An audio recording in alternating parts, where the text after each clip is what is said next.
இருக்காங்க. அதனால சீக்கிரமா உங்க மேக்கப் எல்லாம் முடிச்சிட்டு இந்த நிகழ்ச்சியை காண வருமாறு அன்புடன் வேண்டுகின்றேன். ஏன்னா மனுஷனுக்கு வாழ்க்கையில மேக்கப் ரொம்ப அவசியம். விஜயெல்லாம் பாத்தீங்கன்னா இந்த ப்ரோக்ராம்க்கு வர்றதுக்கு 3 மணி நேரமா வீட்டுல மேக்கப் போட்டிருக்காங்க. என் தங்கச்சி மலர் முந்தா நாள் மேக்கப் போட ஆரம்பிச்சது 5 நிமிஷத்துக்கு முன்னாடி தான் முடிச்சா. இப்பதான் அவங்க வீட்டுக்காரர் வந்து விட்டுட்டு போறாரு மேக்கப்ப முடிச்சு. ஆனா கூட லிப்ஸ்டிக் போட மறந்துட்டா. வந்த உடனே சொன்ன, அண்ணா லிப்ஸ்டிக்க மட்டும் மறந்து வீட்டுல வச்சுட்டு வந்துட்டேன் அப்படின்ட்டு. அந்த மாதிரி மனுஷனுக்கு வாழ்க்கையில மேக்கப்ங்கிறது ரொம்ப ஒரு அவசியமான ஒன்று. சரி, இந்த மாதிரி திருவிழாக்கள், கோவில் திருவிழாக்கள்லாம் ஏங்க நாம கொண்டாடுறோம் அப்படின்னா, திருவிழா என்பது மகிழ்ச்சியினுடைய வெளிப்பாடு, ஒற்றுமையினுடைய வெளிப்பாடு. அதை புலப்படுத்துவதற்காகத்தான் நாம இந்த திருவிழாக்கள் எல்லாம் அழகா வந்து கொண்டாடும், சீரும் சிறப்புமா அழகா கொண்டாடுறோம். சரியா? அதுலயும் இந்த மாதிரி இந்த திருவிழாக்களுக்கு வரும்போதுதான் நம்ம சித்தப்பா, பெரியப்பா, மாமே, மச்சான், மைனியாரு, முக்கியமா கொழுந்தியாரு எல்லாரையும் பார்க்கக்கூடிய ஒரு வாய்ப்பு இந்த மாதிரியான இந்த திருவிழாக்கள்ல தான் வந்து கிடைக்கும். சரியா?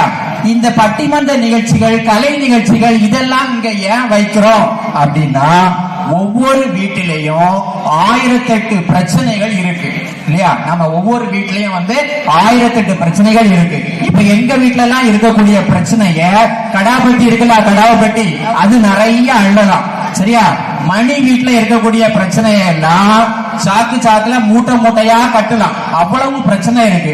விஜய் வீட்டுல இருக்கக்கூடிய பிரச்சனையை எல்லாம் லாரியில லோடு ஏற்றி அமெரிக்காவுக்கே ஏற்றுமதி பண்ணலாம், அந்த அளவுக்கு பிரச்சனை இருக்கு. சரியா?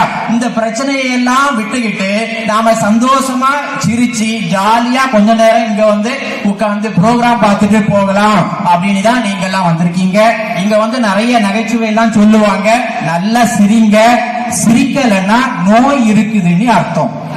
அதை விட சிரிக்கிறவங்கள முறைச்சி பார்ப்பாங்க சில பேரு, அவங்களுக்கு நோய் முத்திருச்சின்னு அர்த்தம். அதனால நல்லா சிரிங்க, சந்தோஷமா இருங்க. சரியா? ஓகே. ஒரு சிலருக்கு இந்த பெயர் பொருத்தம் வந்து சரியா அமையாது. பையன் பாக்குறதுக்கு கருகருன்னு இருப்பான், பேரு என்னன்னு கேட்டா வெள்ளச்சாமி அப்படின்பா. ஒருத்தி ஸ்கூலுக்கு வரமாட்டா, காலேஜுக்கு வரமாட்டா, கோயிலுக்கு வரமாட்டா, கல்யாண வீட்டுக்கு வரமாட்டா, எங்கேயுமே வரமாட்டா. அவ பேர் என்ன தெரியுமா? வந்தனா. அவதான் எங்கேயுமே வரமாட்டாங்க, அவளுக்கு ஏன் வந்தனா? ஆனா சிலருக்கு பெயர் பொருத்தம் சூப்பரா அமையும், அழகா கரெக்டா வந்து அமையும். ஒருத்தி யார பார்த்தாலும் காஞ்சிக்கிட்டே இருப்பா, அவ பேரு காஞ்சனா. கரெக்டா அமைஞ்சா? ஒருத்தர் பேங்குக்கு லோன் வாங்க போனாரு. பேங்க் மேனேஜர் கேட்டாரு, பேர் என்னப்பா? அடைக்கலசாமி. ஏற்கனவே வாங்கின லோன் எல்லாம் அடைச்சிட்டியாப்பா? அடைக்கலசாமி.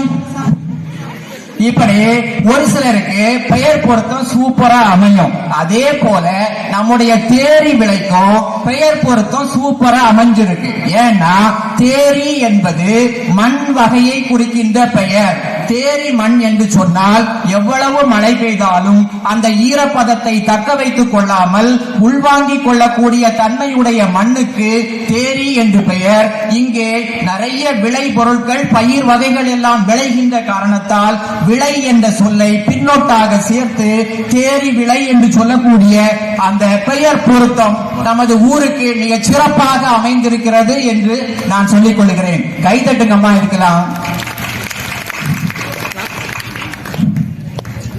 அதாவது சிங்கத்தை யாரும் கொஞ்ச முடியாது, தேரி விட இளைஞர்களை யாருமே மிஞ்ச முடியாதுங்க.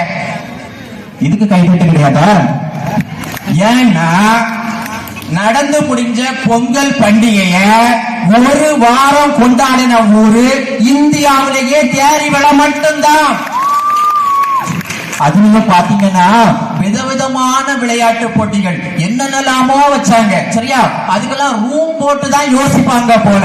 சாப்பாட்டு போட்டின்னு ஒண்ணு வச்சாங்க, அதுல விதவிதமா காய்கறி எல்லாம் சாப்பிட வச்சாங்க. கடைசியில பச்சை மிளகாய கூட சாப்பிட வச்சாங்க. அதான் சாப்பாட்டு போட்டி. அந்த போட்டியில யாருப்பா ஜெயிச்சது? துறையா? போறேன். ஆனா அதை சாப்பிட்டுக்கிட்டு ஒரு வாரம் அவன் பாத்ரூமை விட்டே வெளியே வரல. அந்த கதை அவனுக்கு தான் தெரியும். சரியா? இவ்வளவு சிறப்பாட்டு மிக பெரிய அளவுல சீரும் சிறப்புமாக விழாக்களை எல்லாம் நமது ஊர்ல மிக சிறப்பாக வந்து நடத்திட்டு இருக்காங்க. அதுலயும் பாத்தீங்கன்னா நாங்க சில ஊருக்கு பட்டிமன்றம் பேச போனா அங்க பட்டிமன்றம்னா என்னதுன்னு அவங்களுக்கு தெரியாது. அவங்களுக்கு தெரிஞ்சதுல இந்த வில்லு பாட்டம், இந்த கடியாட்டமும் தான். சரியா? ஒரு இடத்துக்கு நான் பேச போயிருக்கேன். அந்த ஒரு பாட்டி வந்து என்கிட்ட கேட்டாங்க, நீ தானே பிள்ளை அந்த கனியா வேஷம் போட்டு ஆடக்கூடிய பையன் அப்படின்னு கேட்டாங்க. என்ன பார்த்தா கனியாட்டுக்காரி மாதிரியே இருந்திருக்கு அப்படின்னு. சரியா? அந்த மாதிரி இல்ல பாட்டி, நான் பட்டிமன்றம் பேச வந்திருக்கேன். என்னது பாட்டிய யாச வந்திருக்கிறியா ஓல அப்படின்னு விரட்டுது. சரியா? ஆனா இங்க அப்படி இல்ல. நமது ஊரிலேயே ஆட்களை தயார் பண்ணி மிக சிறப்பாக பட்டிமன்றம்லாம் பேசுற அளவுக்கு அவங்க வந்திருக்காங்கன்னா உண்மையிலேயே நம்முடைய ஊர் வந்து கலை இலக்கியத்துல மிக சிறப்பான ஊருங்க. சரியா? அதனால மிக சிறப்பான அளவுல இந்த பட்டிமன்றம் வந்து போயிட்டு இருக்குது. இப்பொழுது நான் இந்த பேச்சாளர்களை எல்லாம் ஃபர்ஸ்ட் வந்து அறிமுகப்படுத்திடுறேன். முதலாவதாக திரு சி. சுடலை மணி அவர்கள். சரியா? மிகச்சிறந்த பாடகர், இப்பொழுது பேச்சாளராகவும் உருவாகி வருகின்றார். இவர் பேச ஆரம்பிச்சார்னா மைக்கு, ஸ்பீக்கரு, ஆம்பிளிபர் எதுவுமே தேவை கிடையாது. ஏன்னா சாதாரணமா இவரு பேசினாலே கன்னியாகுமரி வரை கேட்கும். அவ்வளவு பெரிய வாய். உட்கார் என்ன முடியல.